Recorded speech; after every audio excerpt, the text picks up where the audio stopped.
Hello, beautiful people. My last day of work was yesterday.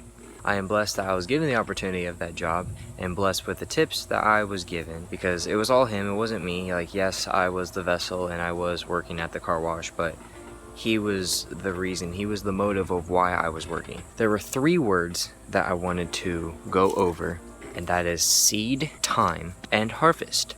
Seed meaning whatever you plant, whatever you are doing in your life right now. Time, the process of what is being built, and harvest, what is coming out of the seeds that you planted. A seed is how you work. A seed could be what you say to someone, what you do, like your actions of like how you speak, how you communicate to someone, what you've done to help someone. And then time is the process of how that seed has been produced, and the harvest is what comes out of what you planted. So say if you planted a seed of giving charity, let's say. You've given something out of the kindness of your heart, and then the process of is how that is affected. The harvest came out of it because of the seed you may have planted, right? So it's a very interesting concept. What's beautiful about it is that God is calling us to plant seeds of us witnessing, bringing people to Christ because of the seeds we planted. What are the seeds that we are called to do as Christians? We are called to witness. We are called to tell people of what Jesus has done in our lives, what the gospel is, and how to change someone's eternity, to show them that they can have a relationship with Christ and that they need a savior to save them from the brokenness that they're stuck in. So that seed you planted, you telling someone you need Christ, come to know him today, that process can take weeks, months, years even, decades even. You may not see the harvest, but it started when you planted the seed in someone's life. Time is the process of how that witnessing affects someone. You could have planted a seed in someone's life at age 6 and they give their lives to Christ at age 26, 46, 66, it doesn't matter. And through the seeds that we planted, there's harvest that we may not see in our lifetime, but God is the one that provides that harvest through you planting the seed in someone's life. To me, that blows my mind because I can change someone's eternity by saying, hey, you're going to hell. You need a savior, save you from the sin that you are trapped in. That's a beautiful concept because people are like, oh, you're telling me what to do. You're trying to ruin my life. I'm trying to save your life by giving you the gospel, by changing your eternity, having a relationship with Christ, putting your name in the book of life at true, genuine salvation conversion, you going to heaven, and then we being saved, we go to the new earth. Like, to me, that blows my mind. We sometimes get tired of waiting in that process of time, and we tend to lose sight and lose focus of what really was the reason we planted in the first place. We get impatient with the time and the waiting, and we start to lose focus. We start to lose purity. We start to lose the reason of why we do the things that we do for Christ, and we start doing the things that our flesh wants to do. We start doing things that people of the world want us to do, and we start to stumble and we start to fall back. That's why people lose their faith sometimes, is because they're focusing on what is seen. What is being seen? A slow process of whatever is going on. So they lose their faith because they're focusing on what is seen. They're not focusing on what is unseen. They're not seeing that God is in work in someone's life because of what you started. Don't abandon what you started in someone's life. You may start something in someone's life, but that may still be the process of the seed. Don't abandon your post. You have been assigned to help a particular someone in your life, and they need Christ because of you. You may still be in the seed process. Don't abandon that person because it's too hard. Don't abandon those kids because it's too hard, right? They need you. Don't abandon that calling because that calling is vital. We are called to bring people to Christ.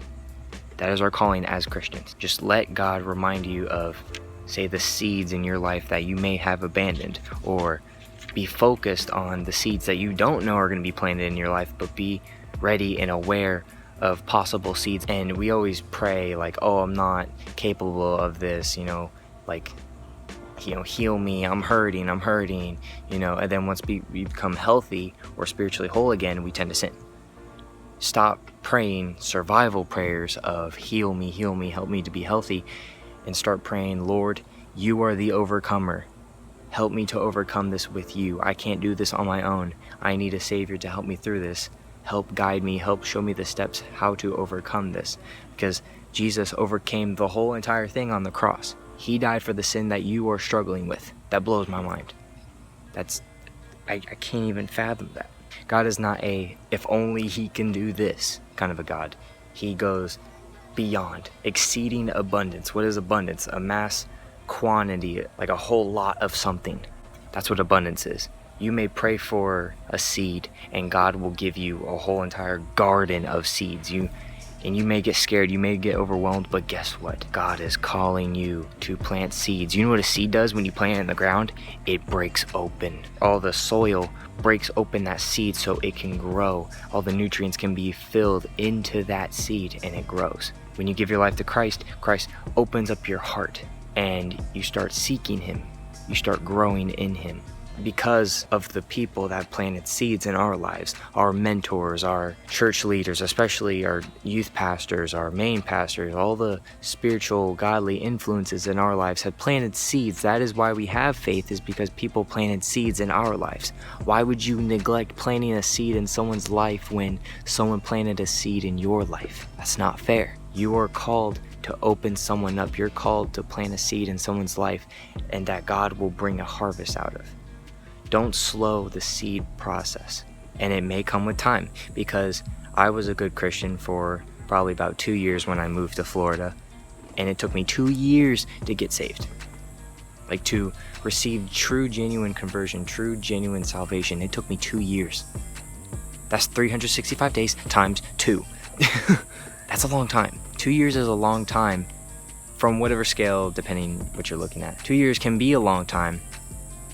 But think of those people that haven't given their life to Christ and it's been like 15 years, 30 years. There's older people now that are 65, 70, 80 even, who don't have a relationship with Christ. Everyone you come into contact with, you are called to witness to. Cashier, janitor at school, lunch ladies at school. Anyone you come into contact with, a gardener, your mailman. You're like, well, that's too crazy, that's too extreme. Like, it doesn't even have to be much. It could be a simple, hi, thank you for doing your job. Let me tell you about the faith that I have. And you just tell your story. Because you may not be called to do the harvest, but you're called to plant seeds. You're always called to plant seeds.